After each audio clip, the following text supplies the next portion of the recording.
ఎప్పుడన్నా సాయి పల్లవిని ఎవరన్నా టచ్ చేశారా? ఎప్పుడన్నా అనుష్కని ఎవరన్నా టచ్ చేశారా? ఎప్పుడన్నా సౌందర్య గారిని ఎవరన్నా టచ్ చేసిన సందర్భాలు విన్నామా? ఇలా చాలామంది లయాని ఎవరన్నా అమ్మాయిని చూడగానే మా ఇంట్లో అమ్మాయి అని అంటారు.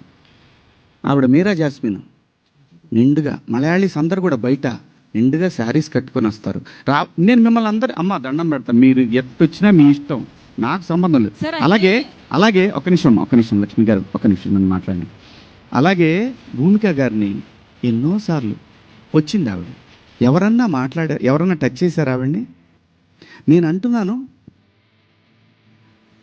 ప్రొవోక్ చేయకూడదు. ప్రొవోక్ చేసినట్టు అనిపించినప్పుడు మీరు అన్నదానికి కుర్రాళ్ళు ఆహా నువ్వు ఇలా ఉంటావా, వాళ్ళు పందాలు వేసుకుంటారు. పిల్లలుండి చిన్నపిల్లలు, మన పిల్లలు వాళ్ళు. నేను అంటాను, మనం ఎందుకు అవకాశం ఇవ్వాలి అనేది నా ఉద్దేశం తప్ప, మీ ఇష్టం అండి. మీరు బట్టలు వేసుకున్నా, ఇంకా మంచి బట్టలు వేసుకున్నా, ఆ తర్వాత మీ ఇష్టం, మీ ఫ్యామిలీ, మీరందరూ సమాజానికి అగెయిన్స్ట్గా వెళ్ళినా ఉన్నా, నేను మాత్రం కోరుకునేది ఒకటి, ఈ జనరేషన్ ఆడపిల్లలకి, అమ్మ నేను ఒకటి చెప్తున్నాను, మిడిల్ క్లాస్ ఎక్కువ ఈ దేశంలో, మరీ ముఖ్యంగా మన తెలుగు పిల్లలు.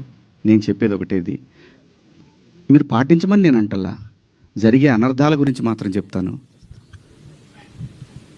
జాగ్రత్తగా ఉండండి. ఇంతకన్నా నేను చెప్పేది ఏం లేదు. Thank you.